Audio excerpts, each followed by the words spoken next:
No vídeo de hoje eu quero falar com você que é advogado e por algum motivo entre o término da faculdade e o início do exercício da sua profissão, você ficou um período sem prática nenhuma jurídica. E isso hoje tem te causado muita insegurança. Aí você até consegue um cliente, o cliente chega para você, às vezes no momento de desespero, ele recebeu uma citação, não sabe o que fazer e te procura para que você possa apresentar uma defesa para ele. E agora? Como fazer isso da melhor forma possível? Eu estou aqui para te ajudar e hoje nós vamos falar sobre contestação. Vamos lá? A contestação é um dos meios de defesa que existem dentro de um processo judicial.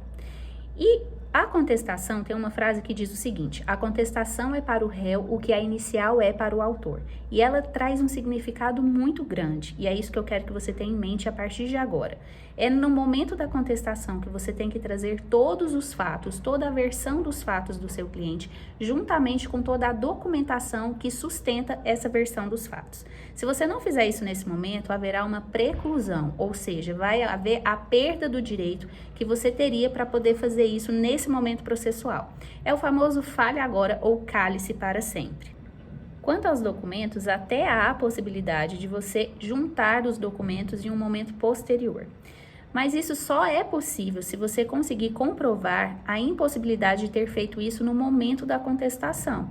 Seja porque você não tinha acesso a esses documentos, ou seja porque esses documentos são novos. Então, o fato é, trabalhe sempre com a ideia de que todos os documentos existentes você precisa trazer no momento da contestação. É no momento da contestação que a pessoa que está sendo demandada precisa trazer toda a sua versão dos fatos e todos os documentos que comprovem as suas alegações. Para facilitar a nossa compreensão, eu vou dividir a contestação com vocês em 4 tópicos. Não necessariamente você precisa observar essa estrutura para poder confeccionar a sua peça, de contestação, mas para facilitar o nosso entendimento. Então, o primeiro ponto deles são os fatos controvertidos. O segundo, as preliminares de direito. O terceiro, a matéria de direito que está sendo discutida e, por fim, os pedidos. Vamos hoje falar sobre os fatos controvertidos e a sua importância dentro da contestação. Afinal de contas, então, o que são fatos controvertidos? Os fatos controvertidos nada mais são do que a alegação dos fatos sob a ótica da defesa. É aquela famosa história, a versão dos fatos do fulano é de um jeito, mas o outro lado da moeda está na versão dos fatos da outra pessoa que está envolvida na história. É exatamente isso que acontece na contestação, tá bom? E aqui eu vou usar para vocês um exemplo muito prático e muito comum para que você compreenda como que funciona isso. Então vamos supor uma cena que houve uma batida de carro. E aí a pessoa que teve o seu carro batido na traseira, ela entra com uma ação pedindo uma reparação de danos contra o seu cliente. E aí o seu cliente chega para você e fala: a história não é essa que está sendo contada. Qual é a história que está sendo contada? O autor entrou com a ação falando o seguinte: olha, fulano de tal, ele não estava prestando atenção, eu parei o carro em uma faixa de pedestres e ele veio e bateu na minha traseira. Ele está errado, eu quero que ele pague o conserto do meu carro. Aí vem o seu cliente e fala o seguinte: não tinha faixa de pedestre, ele estava em uma velocidade da via e freou abruptamente. Foi por isso que eu bati. Então, a culpa não é minha. Eu não tenho essa responsabilidade. Então, percebam que existem fatos controvertidos. Enquanto um sustenta uma tese, o outro sustenta outra com relação ao mesmo fato. Porque, normalmente, existe um fato que é incontroverso. Ou seja, a batida de carro nessa situação, ela é incontroversa. Houve uma batida de carro, mas quem teve a responsabilidade por a sua ocorrência ou não, vai ser algo que vai ser apurado nesse processo judicial. Então, o que você deve fazer como advogado da defesa é trazer a controvérsia que realmente existe no processo. Olha, realmente houve uma batida de carro, isso é incontroverso, não tem que discutir se ocorreu ou não. Ocorreu, mas não foi da forma como está sendo sustentado pelo autor. Por isso, isso, isso e isso. Esse é o objetivo, certo? Pode ser que aconteça de não ter um fato incontroverso? Sim, é possível. Por exemplo, em uma ação de cobrança, em que a empresa X cobra da empresa Y, eu te vendi uma mercadoria, você não me pagou, você tem que me pagar. Aí essa empresa X vem e fala o seguinte: eu nunca comprei nenhuma mercadoria de você, eu não te devo, eu não vou pagar nada. Então aqui não existe um fato incontroverso, toda a controvérsia envolve tudo aquilo que está sendo alegado. Ou seja, um fala que houve a venda da mercadoria para o fulano, né, para a empresa X, e ele não pagou. E aí vem a empresa X e fala, eu nunca contratei com a empresa Y, eu nem conheço essa empresa, eu nunca comprei, eu não devo. Então aqui, tudo que está sendo alegado, todo o discorrer dos fatos, ele é controvertido. E isso precisa ser destacado na sua peça de defesa. E qual é a importância de você ressaltar a controvérsia que existe naquele processo judicial? A importância disso é para que você possa trazer a sua tese de mérito, casando junto com os fatos que você está sustentando. Um processo judicial, ele não é feito somente de discussão de direito. Ele é feito dos fatos. Os fatos são muito importantes. E os detalhes que existem nos fatos são igualmente importantes. Na verdade, eu ouso dizer que o direito está nos detalhes. Os detalhes fazem toda a diferença. Mas percebam, os detalhes que realmente importam para a situação. Então, naquela cena que a gente citou primeiro, com relação à batida de um carro, quais seriam os detalhes importantes? Estava chovendo? Estava fazendo sol? Estava à noite, não estava. A pessoa que estava ao outro volante, ela estava embriagada ou não? O que existe de peculiar que pode fazer alguma diferença naquele fato? Agora, se era um homem ou se era uma mulher que estava ao volante, isso não interessa. Isso, na verdade, só iria demonstrar algum tipo de preconceito. Então, não são todos os detalhes que importam para o processo. Somente aqueles detalhes que podem fazer alguma diferença na sua sustentação dos seus fatos, para que a aplicação do direito dentro daqueles fatos realmente faça uma diferença.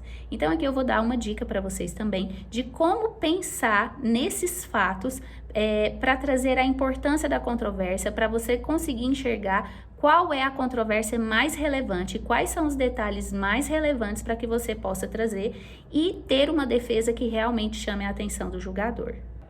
Então, vamos lá para a dica de como você ressaltar aquilo que é controvertido e que é importante para o seu processo. Então, você sempre vai pedir para que o seu cliente ele conte a versão dos fatos, né? E aí você vai fazer perguntas para ele, destacando aquilo que já existe na inicial, porque a inicial, ela limita a sua defesa, ela traz todos os limites da lide, você não precisa inovar, tá bom? A não ser que daquela decorrência dos fatos que estão alegados na inicial, além do seu cliente não ter a responsabilidade que de repente ele está sendo demandado, ele na verdade tem algum direito, e aí você poderia fazer algum tipo de reconvenção ou um pedido contraposto. Mas esse não é o objeto do vídeo de hoje, tá bom?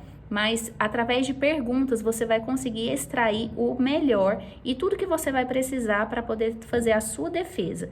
Perguntas feitas para o seu cliente, obviamente, né? Então, o que é muito importante? Você sempre pensar por que o que está sendo pedido em face do seu cliente e como que toda aquela dinâmica aconteceu. Então, você sempre vai buscar o porquê e o como, certo? E dentro daquilo ali, de repente, aquilo já pode existir dentro da alegação dos fatos da inicial. Você fazendo as perguntas, o seu cliente já te consegue trazer tudo. Mas às vezes ele não consegue trazer para você tudo que você precisa para elaborar a sua defesa. E aí você vai precisar destrinchar mais. Você vai precisar, às vezes, mergulhar mais profundamente e fazer perguntas para extrair dele aquilo que importa. Então, eu vou dar um exemplo prático para facilitar a compreensão. Eu tive um caso de um cliente que ele recebeu a citação em um processo que pedia a sua exclusão da sociedade. Então, ele era sócio de uma empresa X e a outra sócia entrou com uma ação pedindo para que ele fosse excluído da sociedade porque não estavam sendo pagos os impostos na época da sua gestão. E aí eu poderia fazer a defesa simplesmente falando o seguinte, olha, ele fez sim o pagamento, ou então não, ele não fez o pagamento porque a empresa não tinha dinheiro. Ponto, eu poderia ficar aí. Mas não, eu fui atrás de saber a história completamente. Por quê? Ainda que houvessem situações que não importassem para o objeto daquele processo, com certeza eu ia conseguir extrair detalhes que não foram trazidos na inicial, mas que poderiam fazer diferença naquele processo. E foi o que eu fiz. Eu pedi para ele me contar a história, e aí ele me contou a história desde o início da formação da sociedade, que nesse caso fez toda a diferença, e em outros poderia não ser relevante, tá bom? porque o pedido da exclusão era por falta de pagamento e por falta de confiança, porque o sócio não daria abertura da gestão para outra sócia, o que não era verdade. E para demonstrar que isso não era verdade, eu precisei trazer uma história lá de trás de como se deu a relação durante tantos e tantos e tantos anos, até culminar naquele ponto. Então, eu precisei extrair dele, eu precisei fazer perguntas. Como que foi a formação da empresa? Como que funcionou? Sempre foi você que esteve na gestão? Como que era? A outra sócia participava, não participava? Como que era a distribuição de lucros? Como que deixava de ser? Por que que aconteceu de não serem pagos os impostos? Eram pagos, não eram? Como que fazia essa dinâmica para escolher qual era a dívida ou qual não era a dívida que não seria paga? Então, tudo foi feito através de perguntas. E nesse caso em específico, eu trouxe vários detalhes dos fatos que não tinham sido articulados na defesa. Aliás, na inicial. Eu não vou editar esse vídeo. Os fatos alegados na inicial. Então, todos esses detalhes fizeram muita diferença e que foram comprovados em audiência de instrução e julgamento, porque muita coisa a gente não tinha documento, porque eram coisas muito antigas. Né? Mas qual era o objetivo? A gente demonstrar que sempre houve abertura, que sempre houve transparência, que quando não aconteceu de serem pagos impostos é porque a empresa não tinha verba e a outra sócia tinha conhecimento disso. O objetivo era esse. Então, por que ela estava pedindo a exclusão e alegando essa situação de não pagamento de impostos? Porque, na verdade, o objetivo dela era outro. O objetivo dela era dar uma baixa de forma irregular na empresa e tirar o sócio, né? Então, a gente conseguiu demonstrar que o porquê da demanda era outro daquele que aparentava e nós conseguimos demonstrar como ela estava articulando aquilo ali, trazendo fatos e detalhes que não haviam na inicial. E aí nós tivemos êxito nesse processo, tá? Então, por isso que é muito importante você pensar nos detalhes, resgatar fatos e informações que não foram relatados na inicial e que você tenha o cuidado de conseguir verificar se aquilo ali se adequa dentro daquele processo. Mais uma vez eu ressalto, nem todos os detalhes importam para aquele caso específico. A gente precisa pensar, esse detalhe vai fazer qual diferença? Esse detalhe vai me trazer qual resultado? Então, sempre pense por que aquela demanda está sendo feita, buscar realmente o porquê, porque às vezes aquele porquê que existe na inicial não corresponde à realidade. E o como que se chegou realmente naquela situação, tá bom? Espero ter ajudado vocês. Se vocês tiverem alguma dúvida sobre isso, ou se tiver algum ponto que não ficou tão esclarecido, pode mandar que eu vou ter o maior prazer de responder vocês, tá? E até a próxima!